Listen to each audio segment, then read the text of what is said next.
My name is Nadia Vell, and I am 41 years old. For 9 years, I did the books for a restaurant that had my husband's name on the sign. I managed the staff schedules and the supplier contracts and the health inspection prep and the quarterly tax filings and the payroll and the inventory and the 1,000 small decisions that keep a restaurant alive when nobody is watching. I did all of this without a salary because we were partners, Marco said, and partners don't pay each other. They build something together. I believed him because I loved him and because I was 26 when we opened, and I did not yet know the difference between partnership and free labor dressed up in the language of us. For 9 years, the restaurant was called Marco's, not Marco and Nadia's, not Vell's, Marco's. I designed the logo. I chose the font. I suggested we call it something with both our names. Marco said his name tested better with focus groups, which was a thing he said with complete seriousness about a 40-seat Italian restaurant in a mid-sized city that had never conducted a focus group in its life. I let it go. I let a lot of things go, because the alternative was a fight, and the fight was never worth what it cost. When Marco filed for divorce in the spring of our 9th year, I was not surprised. I was many things. Exhausted, sad, relieved in the specific way you are relieved when something you have been dreading finally arrives and you can stop dreading it, but I was not surprised. The marriage had been ending for 2 years in the quiet way that things end when neither person is ready to say so. We had become efficient with each other, polite, the specific politeness of people who have stopped expecting anything and have organized their disappointment into something manageable. What surprised me was the asset disclosure. Marco's attorney filed it on a Thursday. I received a copy through my own attorney, a woman named Celestine Park, who had come recommended by a friend and who turned out to be exactly the right person for exactly this situation. I read through the disclosure at my kitchen table on a Friday evening with a glass of wine I did not taste. The restaurant appeared on page 4, Marco's Restaurant LLC, listed under sole proprietorship assets. Estimated value $680,000. Proposed disposition, Marco Vell retains full ownership. Sole proprietorship. I read that line 3 times. I called Celestine on Saturday morning. I said, the restaurant is listed as his sole proprietorship. She said, I saw that. I said, I have been running that restaurant for 9 years. The books, the staff, the suppliers, all of it. She said, I know. You told me. Do you have documentation of your involvement? I said, 9 years of QuickBooks files. 9 years of supplier emails. Every payroll record. Every health inspection report I filed. Every tax return. She said, good, but involvement isn't ownership. Do you have any documentation of an ownership interest, an agreement, a contract, anything that establishes you as a partner or co-owner? I said, we had a handshake agreement. We were married. Celestine was quiet for a moment. Then she said, marital contribution to a business is a factor in equitable distribution, but it's different from ownership. If the business was established in his name alone, and there's no formal record of your ownership interest, the court is going to treat it as his asset and calculate your contribution as a factor in the overall settlement, not as co-ownership. I said, so I get a piece of the value, but not the business. She said, that's the most likely outcome, unless we can establish a formal ownership interest. I said, how do we do that? She said, I'm going to pull the original business registration documents. Let me look at how the LLC was structured when it was formed. She called me back on Tuesday. Her voice when she called was different from her usual voice. Celestine was a measured woman who did not lead with emotion, but there was something in the way she said my name when I answered, Nadia, that made me put down what I was doing and sit down. She said, I have the original LLC formation documents for Marco's restaurant. I said, and? She said, the LLC was registered in March of the year you opened. 2 members are listed on the original operating agreement. I said, 2 members? She said, Marco Vell and Nadia Vell, 50% each. I sat very still. She said, you are listed as a 50% owner of Marco's Restaurant LLC. You have been since the day it was formed. You signed the operating agreement. Your signature is on page 7. You were present at the LLC formation meeting, which is documented in the minutes. You are not a silent partner or a minor stakeholder. You are an equal co-owner. I said, I didn't know that. She said, I believe you, but your signature is on the document. I said, I signed a lot of documents when we opened. He put papers in front of me and I signed them. I trusted him. She said, "Nadia, I need you to understand what this means." He filed an asset disclosure listing the restaurant as his sole proprietorship. He listed an asset in which you hold a 50% ownership interest as entirely his. That is not a negotiating position. That is a misrepresentation to the court. I said. He forgot. Celestine said, "That is possible. It is also possible he hoped you had forgotten." I want to pause here, because what I felt in that moment was not the clean satisfaction of a plot twist landing correctly. What I felt was something more tangled. 9 years of building something together. 9 years of believing the partnership was real, even when the evidence suggested it was tilted. And now a document from the year we opened, signed by both of us. Equal, 50-50, sitting in a county records office where it had always been. Where it had been the whole time, while my husband's name was on the sign and mine was on the payroll records, filed under employee, not employee, owner. I had been an owner for 9 years and nobody had told me. I need to tell you about Marco before I tell you what happened next. Not because I want you to understand him or to excuse him, but because the story only makes sense with him in it. Marco Vell is a man who needs to be the story, not the villain of the story, or the hero of the story itself. He is charming in the way that certain men are charming, completely, fluently, with the specific skill of making you feel that his attention is a gift and that its withdrawal would be a loss. He had that quality when I met him at 24, and I found it magnetic, and I spent 9 years slowly understanding that magnetism and generosity are not the same thing. He was not a bad restaurateur. He was the front of the house in every sense. He remembered names. He worked the room.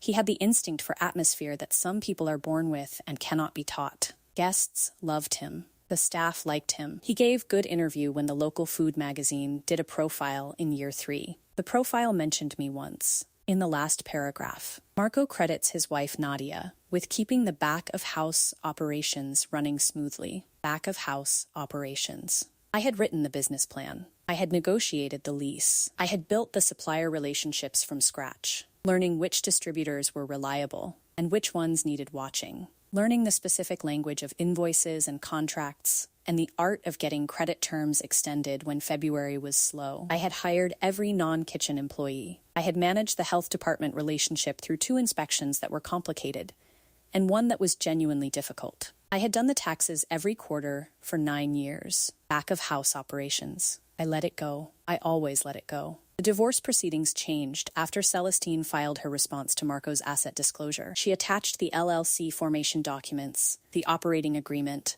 and a formal objection to the characterization of Marco's restaurant as a sole proprietorship. She noted that the respondent, meaning me, was listed as a 50% member of the LLC as of the date of formation, and had remained so throughout the marriage, with no recorded transfer of interest. Marco's attorney, a man named Jeffrey Hale, who wore very good suits, and had the confidence of someone who had never been surprised by a document in his career, called Celestine the same day. She told me about the conversation afterward. She said he was quiet for longer than she expected when she read him the relevant provisions of the operating agreement. Marco called me that evening, not through attorneys, directly. His voice was the managed version, controlled, reasoning, already assembling a frame for the conversation. He said, "Nadia, I think there's been some confusion about the business documents." I said, "Tell me about the confusion." He said, "When we set up the LLC, the attorney put both our names on the formation documents as a formality, standard practice for married couples.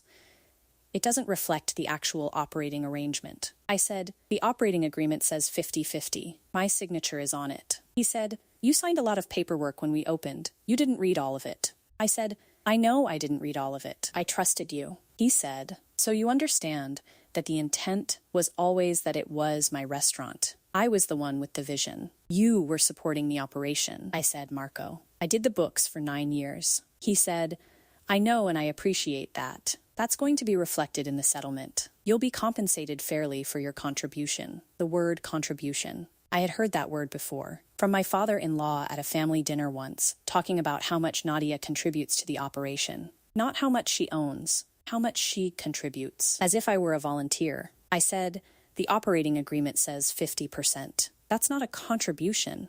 That's an ownership interest. He said, Nadia, be reasonable. I said, I am being reasonable. I'm being exactly as reasonable as the documents require. He said, if you push this, it's going to get ugly. I don't want it to get ugly. We had something good. We built something real. Don't let attorneys turn it into a war. I said, Marco, you listed my 50% share of a restaurant as your sole asset in a court document. I didn't start the war. I'm just reading the map. I hung up. Celestine told me later that Jeffrey Hale called her 3 more times over the following week. Each call was a different version of the same argument.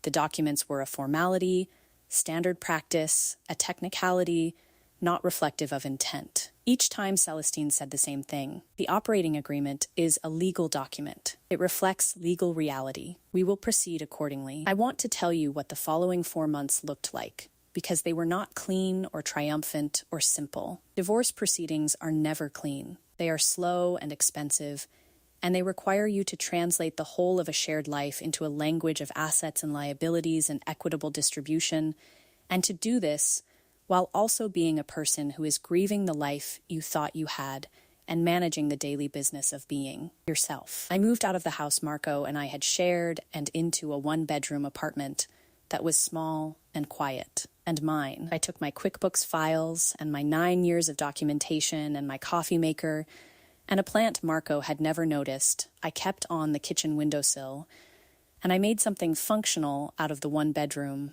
And I went to work. I say I went to work because I was still working. Marco's restaurant was still operating. I was still a 50% owner of a functioning LLC. Celestine explained that until the divorce was finalized and the ownership question resolved, I had both the right and arguably the obligation to remain engaged with the business's operations. Jeffrey Hale argued that my involvement should cease pending resolution. Celestine argued that cessation of involvement by a 50% member could constitute abandonment of an ownership interest. The judge agreed with Celestine, so I kept doing the books, remotely, from my 1-bedroom apartment, sending the QuickBooks reports to the restaurant's accountant, as I had done for 9 years. Marco did not acknowledge the reports. The accountant, a man named Phil, who had worked with us for 6 years, called me once. He said, Nadia, I just want you to know I'm not involved in any of this. I said I knew. He said, for what it's worth, I always assumed it was your restaurant too. I said thank you. He said, the books have always been yours. Everyone knew that. The mediation session happened in month 3, a conference room in a downtown office building, Celestine and me on one side, Jeffrey and Marco on the other. A mediator named Sandra Chu in the middle, who had seen every version of this conversation, and whose neutrality was so complete it was almost its own presence. Jeffrey opened with the formality argument one more time. Celestine responded with the operating agreement one more time. Sandra Chu looked at the document and looked at Marco and said, Mr. Vell, is your signature on this operating agreement? Marco said, yes. But, Sandra said, and your wife's signature? Marco said yes. But the intent was, Sandra said, intent and documentation are different things. The documentation says 50-50. Do you have any documentation that contradicts that? Jeffrey produced a letter. He said it was a letter from the original formation attorney attesting that the joint ownership was standard practice for married business owners and did not reflect operational control. Celestine asked when the letter was written. Jeffrey said it was written the previous month. Celestine said, so this letter was written by an attorney retained by your client after these proceedings began to retroactively characterize a document signed 9 years ago. Is that correct? Jeffrey said the attorney was simply clarifying his original intent. Sandra Chu said, a letter written after the fact by an interested party does not supersede the executed operating agreement. Let's move on. Marco looked at me across the table. I looked back. He had the expression he got when he realized a room was not going in the direction he'd planned. Not angry, recalibrating. I knew that expression. I had watched it work in his favor for 9 years, because he was very good at recalibrating. What he was less good at was situations where recalibration required acknowledging that he had been wrong. The mediation did not resolve that day. We came back 2 weeks later. By the second session, Jeffrey's position had shifted. He was no longer arguing that the ownership interest was a formality. He was arguing about valuation and buyout terms, which meant he had accepted on behalf of his client, that the ownership interest was real. That was the moment I understood that we were going to get there. Not easily, not quickly, but there. I want to tell you about a conversation I had during those 4 months that mattered as much as any of the legal proceedings. I had lunch with a woman named Rosario, who had been our head server for 6 of our 9 years. She was 38, sharp, funny, the person on the floor who kept everything moving on the nights when moving was difficult. She and I had worked together closely for years, in the way of people who share the specific language of a workplace, and who understand each other's competence without needing to discuss it. She said, "I heard what's happening. I'm sorry." I said, "Thank you." She said, "I want you to know something. The staff has always known." I said, "Known what?" She said, "That it was your restaurant. I mean, Marco is Marco, and we all like him, and he's good at what he does. But you were the one who kept the lights on. Literally, you were the one who called the electrician at 11 at night when the lights in the back went out that time in winter. Marco was at a dinner. You came in with the electrician and stayed until 2 in the morning, and the next day you were in at 9 doing payroll like nothing happened." I said, "I remember that." She said, "We all remember that. The staff talks. Everyone knew which one of you was actually running the place. I just wanted you to know that." I sat with that for a long time after lunch. 9 years of being the person who called the electrician at 11 at night. 9 years of payroll and taxes and supplier negotiations and health inspections. 9 years of showing up at 9 the next morning like nothing happened. And for 9 years, the restaurant had been called Marco's, and the profile in the food magazine had called me back of house operations. And Marco had told me my name didn't test as well as his with focus groups. I had let it go every time. I had prioritized the peace over the record. What I had not let go, what I had not been able to let go because I hadn't known it existed, was my name on the operating agreement. 50%. Equal. There on page 1 and page 7, and every legally operative page of the document that established what Marco's restaurant actually was. I had signed it at 26 without reading it carefully, because I was 26 and in love and I trusted him. He had either signed it without reading it carefully, or he had read it and forgotten, or he had read it and remembered and hoped I never would. I do not know which of those is true. I stopped needing to know somewhere in month 4. The final settlement was reached on a Tuesday in October. I will not give you every number, because some of it is private, and some of it is still sensitive, and some of it I have not fully processed. What I will tell you is the shape of it. The 50% ownership interest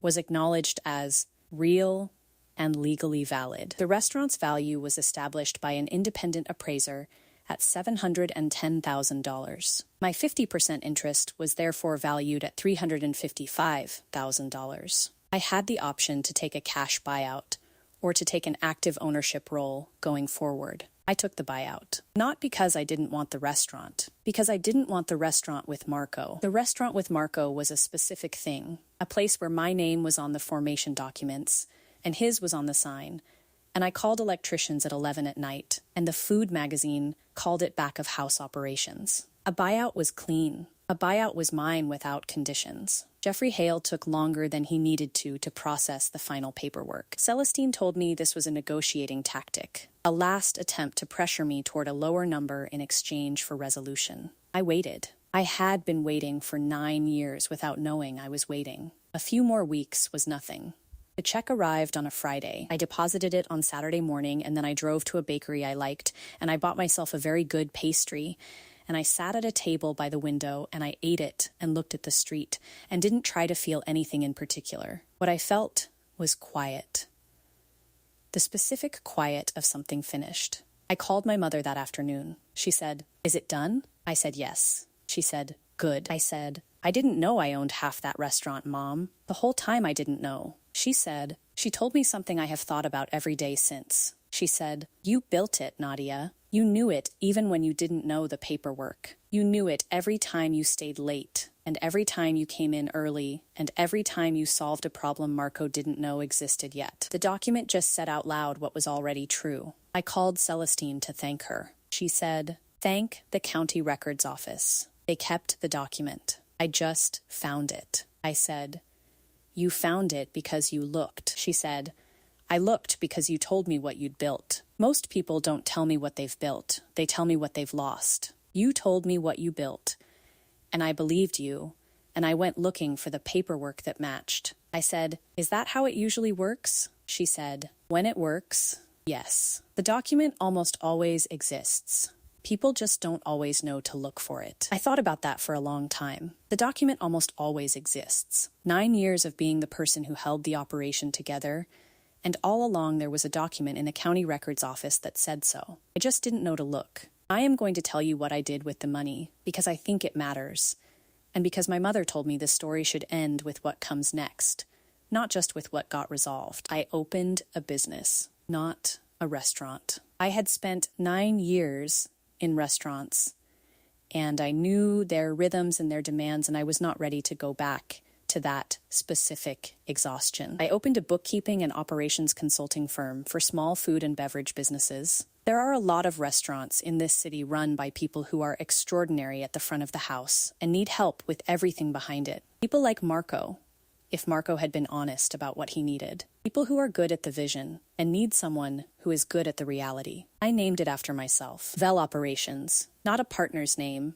not a husband's name, not a name that tested well with focus groups. My name. Because I had spent 9 years keeping something alive from the inside, and I had learned, by the end, what that was worth and whose name it should carry. I have 7 clients. I work from an office I chose and furnished the way I wanted, and where nobody puts paperwork in front of me without explaining what it says. I have a QuickBooks file for each client, and I know those businesses the way I knew Marco's. Structurally, completely, the way you know something when you are the one keeping it from falling apart. Rosario left Marco's 8 months after the divorce finalized. She called me to tell me she was looking for something new. I hired her the following week. She runs the client relationship side while I run the numbers. We have lunch every Thursday, and we talk about everything except Marco's, and neither of us misses it. Marco's restaurant is still open.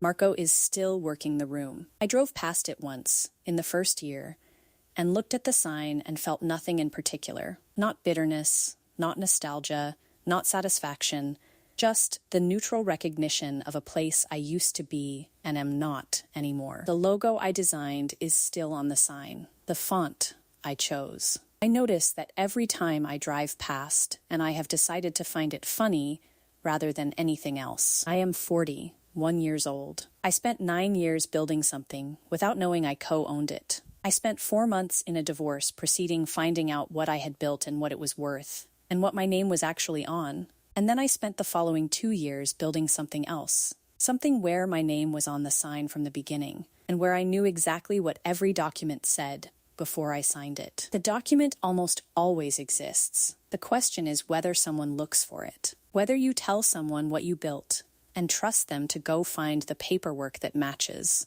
Tell someone what you built. That is the whole lesson. Tell it clearly and completely, and don't minimize it, and don't call it contribution, and don't let anyone call it back of house operations. Tell it, and trust that the document is there, because the document almost always is. It was there for me, in the county records office, on page 1 and page 7 of an operating agreement signed 26 years old in a year when I was in love and trusting and not reading carefully. It was there the whole time. Nadia Vel, 50% equal. It was always true. The paper just said it out loud. If this story stayed with you, leave me a comment. Tell me about something you built that didn't have your name on it. Tell me about the document that was there the whole time. Tell me about the moment someone looked for the paperwork and found it. I read everything, and I'll be here. Subscribe if you want more stories like this. And if someone in your life is building something right now without their name on it, send this to them. The document almost always exists. They just have to know to look. Until next time.